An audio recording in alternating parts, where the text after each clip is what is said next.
한자의 원래 모습 그대로의 정자를 번체자라고 하는데, 이 명칭에서 벌써 알 수 있다시피 번거롭고 아주 복잡하다는 의미예요. 그리고 그걸 줄여서 축약해서 쓰는 걸 간체자라고 하는데, 중국이 지금 간체자를 쓰고 있습니다. 정자를 버리고 그걸 간단히 만드는 과정을 거친 거예요. 여기에는 이유가 있어요. 20세기 들어서 컴퓨터가 만들어지고 인터넷이 만들어지면서 복잡한 글자인 번체자를 쓰는 게 너무나 어려워진 겁니다. 손으로 직접 문자를 쓰는 시대를 지나서 키보드로 주로 의사소통을 하게 되면서 이 컴퓨터 입력 콘솔의 기기에 도저히 그들의 한자를 맞춰 넣을 수가 없었던 겁니다. 한자를 입력하게 만들어 놓은 초기 형태의 그 중국 키보드를 보면 그들의 어려움을 직관적으로 이해할 수 있습니다. 엄청나게 큽니다. 뭐 거의 한자를 몇백 자를 만들어서 담아놓은 키보드예요. 자, 이건 아주 굉장한 변화인데, 그들의 조상이 만들어낸 한자라는 아름다운 문자를 거의 포기하기에 이른 거죠. 간체자는 원래의 글자가 담고 있는 상징을 명료하게 이해하지 못할 정도로 간추려놨기 때문에 거의 새로운 문자가 되다시피 바뀌어버렸습니다. 일본이라는 나라 글자는 더하죠. 제대로 된 문자라고 하기에는 너무 산만하고 그때그때 가져다가 막 붙여서 글자를 만들다 보니까 아주 엉망입니다.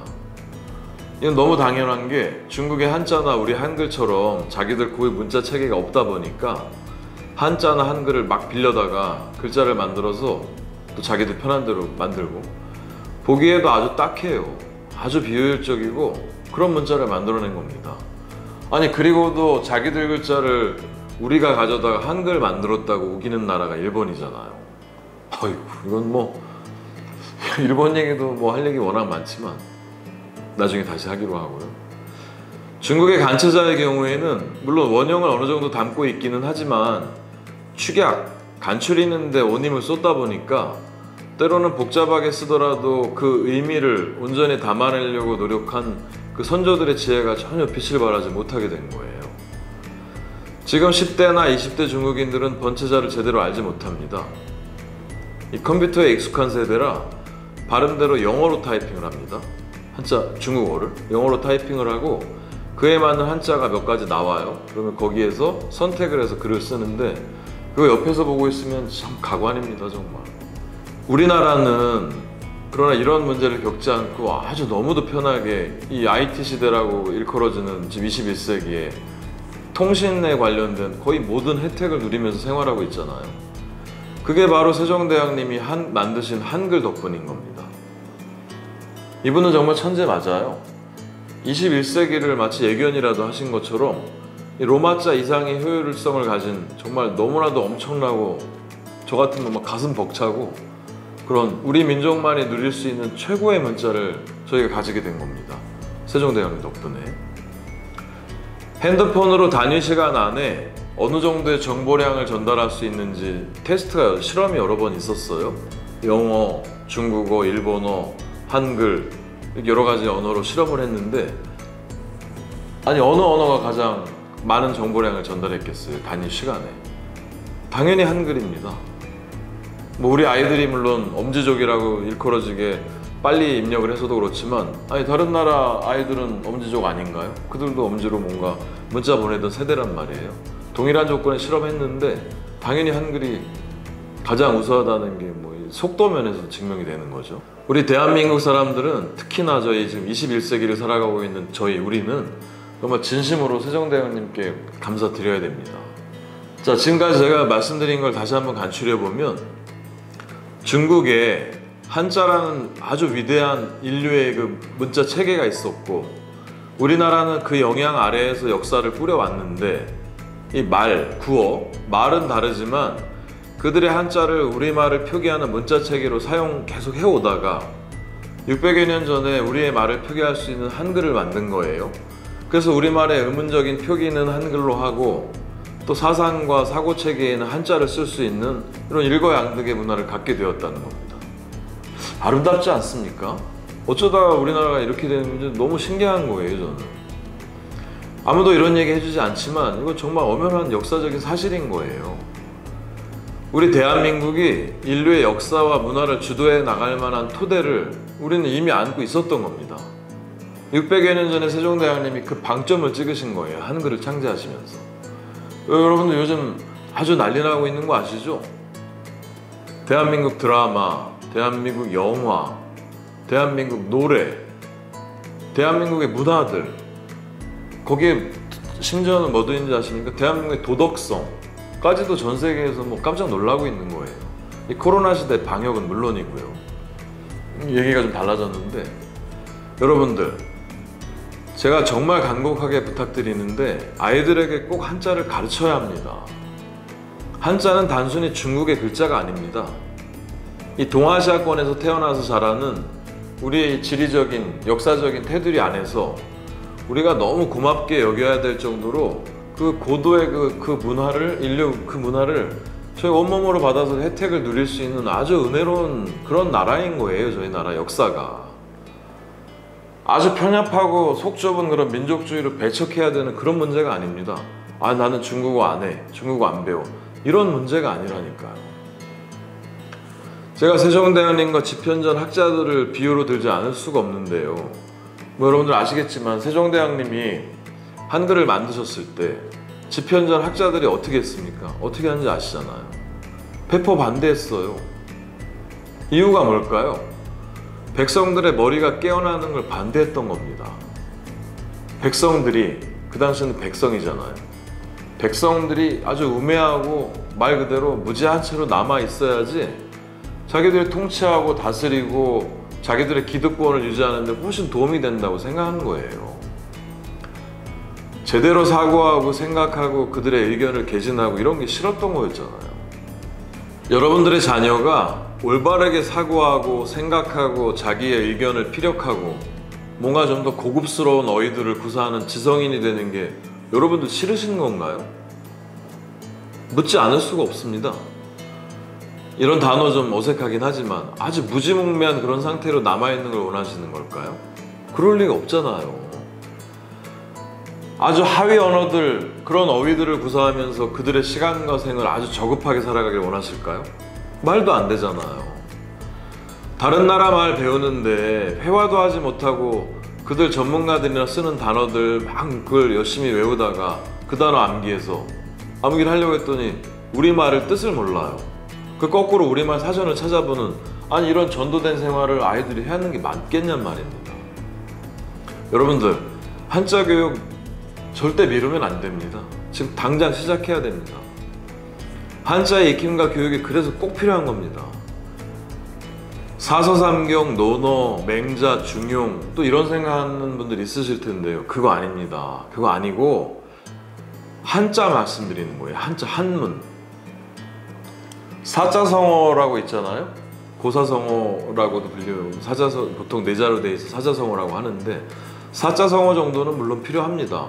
사고를 더욱 저희가 풍요롭게 하기 위해서요. 그 사자성어라는 고사성어 안에 그 상황을 설명하는 뭔가 굉장히 유려하고도 또 함축되어 있는 그런 묘사들이 들어있거든요. 그거를 글자 네 글자를 말하고 들음으로써 이해해낸다는 게 아주 중요한 거거든요. 우리말의 70%가, 다시 말씀드리지만 우리말의 70%가 한자어이기 때문에 천자, 이천자 정도의 한자를 익히면 어휘가 굉장히 풍성해집니다. 그리고 그 많은 동음 이의어들을 이해하게 되는 거죠. 우리말에 동음 이의어 굉장히 많거든요. 같은 발음인데 뜻이 전혀 다른 말들. 제가 재밌는 얘기 해드릴까요? 만약에 오늘 벗과 한 잔의 주작은 나의 마음을 풍요롭게 하는구나, 이런 문장을, 글을 한문을 익히지 않은 우리 지금 10대, 20대 아이들이 봤다고 생각을 해보세요. 이 친구들 어떻게 생각할까요? 제가 보기에는 100%입니다. 100% 어떻게 생각을 할 거냐면, 아니 인터넷에 쥐가 억지로 만든 상황 올리고는 이게 요즘 애들이 아는, 아이들이 발음하고 쓰고 있는 주작이라는 단어예요. 근데 한자는 뭐지? 뭐 이렇게 생각할 거란 말이에요. 왜 그럴까요?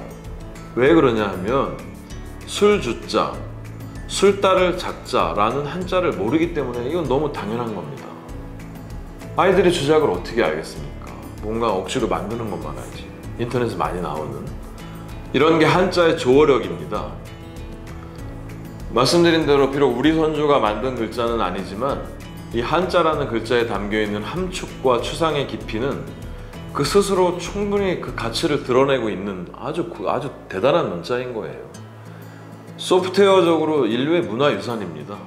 제가 뭐 중국을 추종하고 그런 사람 절대 아니거든요. 아닌데 이 한자라는 글자를 보면서 글자를 하나하나 여러 글자 보면서 아름다움을 느끼지 못하는 사람이 저는 너무 궁금해요. 도대체 이 글자를 어떻게 만들었는가? 아니 이런 생각을 어떻게 안 할 수가 있을까요? 한글을 비하하는 거냐 이런 논리를 내세우는 분들도 있는데 한자 병행교육과 한글 전용교육에 관한 대립들은 제가 보기에는 거의 진화론과 창조론의 논쟁 정도로 보여집니다. 한 방향을 지지하는 수없이 많은 자료들과 실험들과 증거들이 있음에도 대립구도로 만들어서 뭐 아니면 도 식으로 진화 아니면 창조다라고 우기는 건 종교적으로 생각을 같이 하는 그들만의 세계관에서 가능한 얘기지, 이 수많은 실험과 데이터와 동일한 조건에서 반복 가능하면서도 뭔가 의미 있는 통계 수치가 나와줘야 되는 이런 일련의 사이클들을 통해 가지고 체계화된 그런 이론을 그에 관련된 학자들을 무시하는 거예요. 이론이라고 밝혀지는 과정이 정말 만만한 과정이 아니거든요. 그럼에도 불구하고 한자 병행교육과 한글 전용교육의 대립이 이게 너무도 포퓰리즘적인 성격을 띠면서 한글 전용교육이 득세를 하게 된 거예요.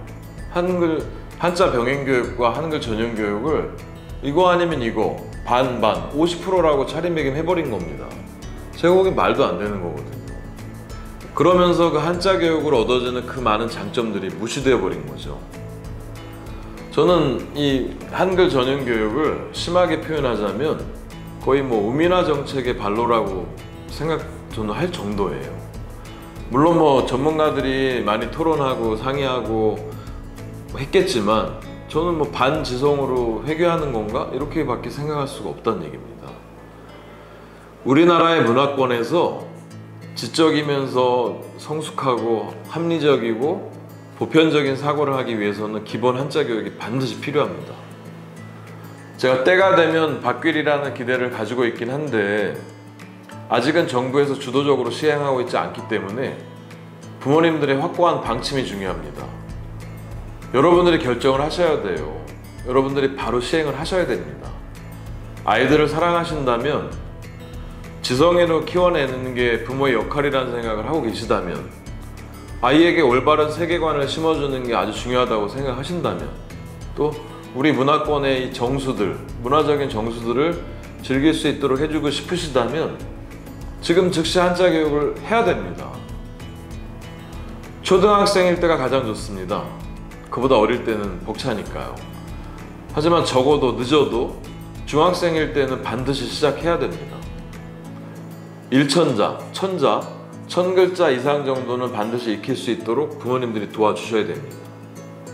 좀 길었는데 제 영상을 보시는 분들 중에 담은 몇 분이라도 부모님들이 마음을 정하셔서 아이에게 한자를 가르칠 마음이 생기셔서 아이에게 한자 교육을 시작하신다 그러면 저는 정말 기쁠 것 같아요.